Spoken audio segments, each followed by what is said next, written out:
Molly, what are we talking about today? I was thinking maybe we would talk about something that never didn't affect us when we were younger. Cell phones.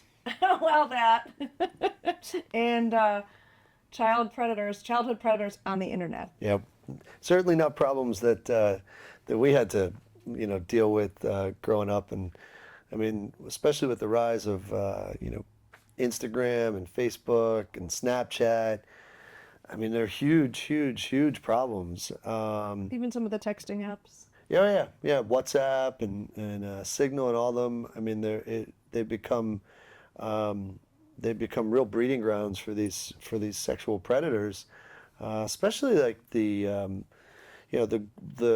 platforms that have like the online, the group chats.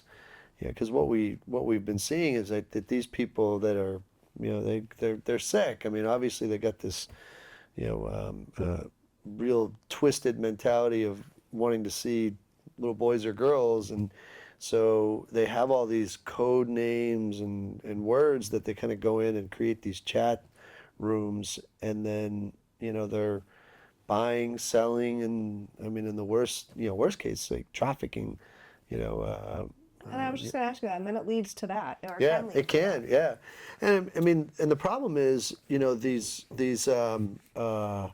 online platforms, the Facebooks, the Instagrams, the Snapchats of the world, they have all of these filters that are supposed to be in place and all these guardrails that are supposed to be set up to prevent this exact thing from happening. And what we know is that for many years they just either ignoring them or weren't enforcing them. And Why is that? Why would they not have better safeguards in place? yeah, I mean, I think a couple of reasons. One, I think the first reason is money. A lot of times, like let's say, like if you and I wanted to, say we're gonna have a group discussion about Steelers. We're big Steelers fans, so we would have a number of people, and we would have a online, a chat inside this platform, and then we would start getting served ads based on the content, right? Because there's an algorithm. They own all the data.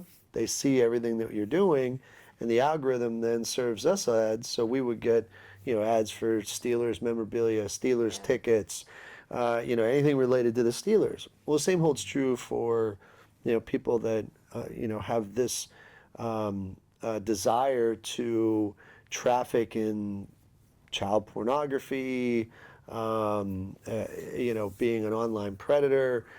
So now they have these groups, and I mean, they name them all kinds of things that doesn't sound like it's um, something that would be associated with child pornography or being a sexual predator, but it is. For example, it could be like pizza. I love pizza for kids, and they know that this is in that world something. Then it's kind of a code, code for being somebody that has this, this. I mean, the only way I can describe it is just absolutely abhorrent and disgusting behavior. So then they go in and they're in this chat room. Well, based on that content, then the algorithm on the platform starts serving them up, ads. So, they are going to get pornography ads or ads for adult websites or whatever it is, because their group chat is sexual content in nature.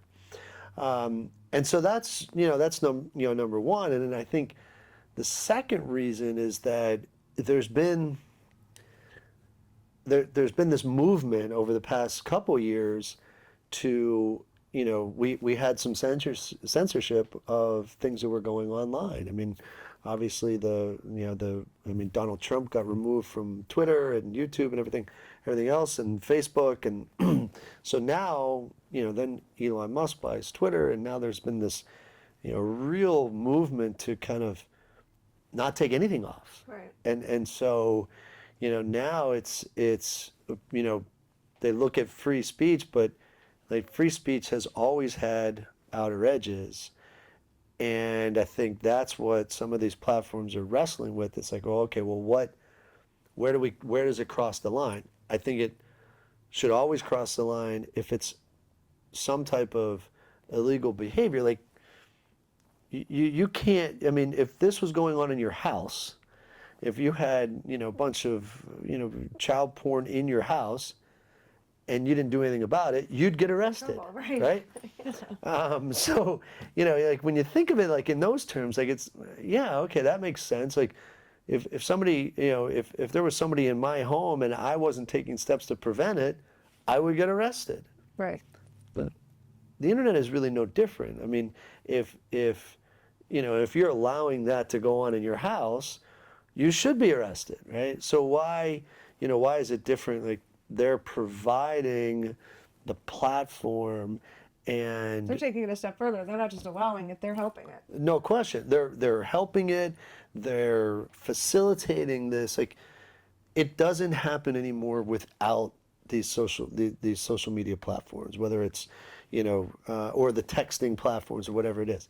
Like gone are the days like it's two creepy guys getting in an alley, buying photographs from each other. Like now it's all done on Much easier. so much. I mean, so much easier, and it's a it's a huge business. I mean, it's a huge business. So I think that I think those companies are now wrestling with, all right, well, what, how do we do this? How do we police it? I mean, they have the guardrails in place, and now, it's also a function of money. So I think it's, problematic in both. What about us? We both have teenage and young adult children, right? Yeah. What can we do to police it or to try to make sure it doesn't happen in our homes? Yeah, it's tough. I mean, I think you have to, first start with, regular and consistent conversations with your kids about what it looks like and how, making sure that their privacy settings are really very strict, because, I mean, you have a lot of, I would say, very sophisticated people that will take advantage of young boys or girls. And, I mean, you see it every single solitary day. I mean, they're going after these kids and getting these kids to send them images and then blackmailing them. And I mean, it's just absolutely awful. The extent that which, the folks that, the men and women that have this, sickness will go to exploit young boys and girls. And so I think number one, like having that conversation about what it looks like, because they may not even know, right? They may be getting a text message from, it might be very innocuous at first, and then it kind of moves. You see the progression, you see the grooming. It goes from like them befriending them to them, the conversation starts to become a little bit more sexual in nature, and then it moves from like, just conversation to, them sending photographs, and then from there it moves into, it could move into them, performing some type of sexual activity, and then it, Sending videos. yeah, then I mean, Pandora's box is open at that point. And everybody has access to that video. Right. It never goes away. Who knows Ever. who shared it with who, and it Never. should be everywhere. I mean, you can't, once a week you hear of somebody at a school, a kid sent a picture to somebody, and that picture's all gone all around the school now. And you can tell your kids this, but they don't listen, right? Yeah. So when they're not listening, what do you Yeah. think parents like us could? I think What would tip us off? In Yeah. other words, that your child or your young Yeah. adult kid might be involved in. I think the other thing is that, and as uncomfortable as it may be, I mean, sometimes you really got to see what they're looking at, on their phones, and make sure that the content, that what they're seeing or what they're doing, it's not inappropriate. And that's now, it's getting harder. And I have to admit it's getting harder, especially with, you got the end-to-end encryption apps now, which, WhatsApp or Signal, Telegram, all those things, they're gone. And so I think it is a little bit difficult to try to monitor that stuff. But There's some signs, right? Like if you see that your son or daughter is being distant or hiding in their room or locking their room, or maybe they received a gift, yeah, I something think, like that. and I think the other thing is, look, all of our our children, I mean, they're going to be a little bit protective of, of their phones. But I think if they have kind of excessive secrecy, Right. about it, I think that's certainly a telltale sign. The other thing is if they start talking about new friends, and especially if they're friends that you haven't seen or you don't know, or these friends are just kind of online, that's a real red flag. Like Yeah. that's something like, look, you have to see what that is and see what's it about, because it can spiral very fast, and we've seen where kids have been blackmailed, where all of a sudden, they're going out and having to purchase gift cards to send to people, like Visa debit cards or whatever it may be, in order to prevent their image from being shared, with their parents or online.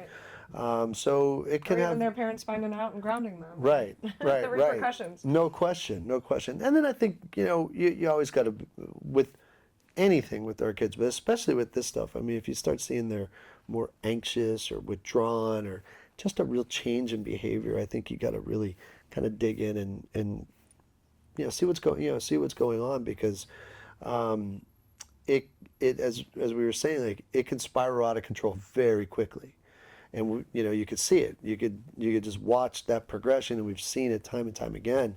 And ultimately, you want to make sure that nobody's harming your kids, and the people that are, they're going to be held accountable and brought to justice.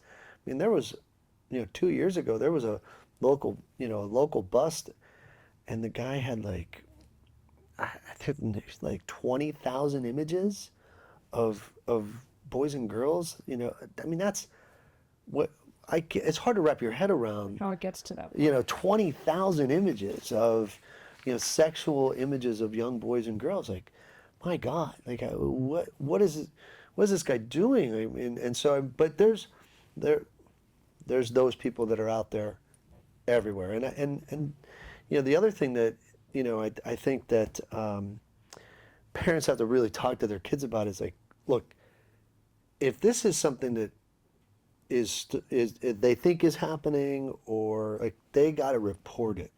And I think that's the real stigma, is like a lot of times parents find out about it and they're so embarrassed Yes. they don't report it. And so now guess what happens? That sick individual It's going to pick somebody else. is going to go right to the next person, right?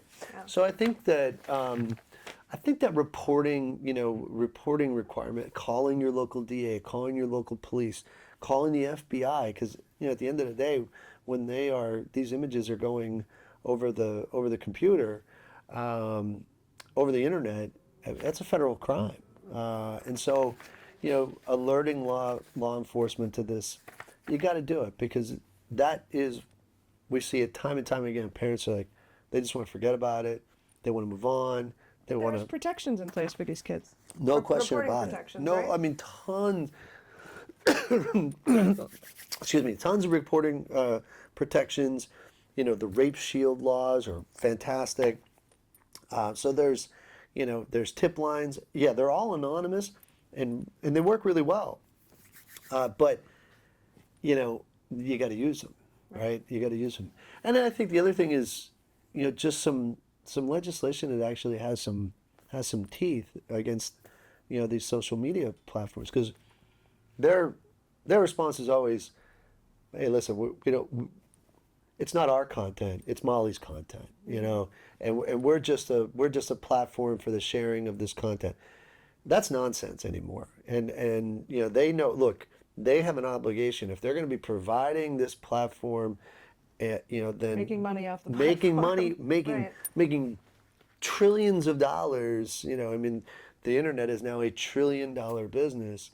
Then they have an obligation to make sure that they're also protecting the most vulnerable people in our society, children, right, from sexual predators, and not allowing an environment that where this is A, permitted, B, just kind of people are looking the other way, and then C, facilitating it, giving these people that have this it's these traits, these sick traits, giving them an environment that they can all get together and figure out, well, how do we go get the next kid, or how do we do this the next kid? And so, I think those are kind of some of the things that we all need to be a little bit more aware of, and taking steps. And the legislatures, if they start to say, look, you're not going to have protection if you're allowing this criminal activity go on your platform, you can be held accountable too.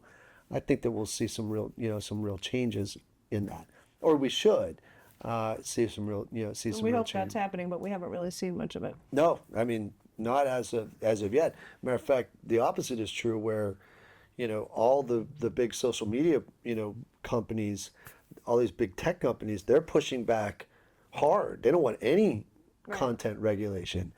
And I mean, in terms of free speech, yes, you have the First Amendment protects freedom of speech, but there has always been limits. I mean, This isn't free speech. no, I mean, when we were in law school, I mean, we learned one of the first constitutional law questions, like on the First Amendment, is what can't you yell in a movie theater? Fire, right? Can't it's not free speech. Can't walk into a movie theater and yell fire and then have people stampede out and get hurt, and you not be held responsible for that. So there's always some limits on on the freedom of speech, as long as it's not hurting somebody. So this is now speech and content that is purposely aimed at hurting kids, and that needs to be curtailed for sure. So yeah. And then the other thing is, What about us? What can we do?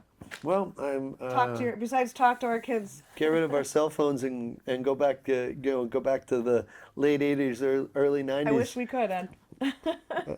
Hair metal, big hair, no cell phones, the good old days, right? No cell phones and no social media. It was No. a much better time. We found we figured it out. We figured it out okay. It's there's obviously technology has made everybody more connected, but it's also allowed some real problems in our society to come to the forefront, and this is certainly one of them. So I think there's lots of things that we could all do, and I think it first starts with making sure your kids are okay in your own home, and being a little bit more present in your kids' lives on a daily basis. So yeah, that's it. All right. Well, That's all we got. That's all we got today. All right. Thank you, Molly Catherine. Thank you.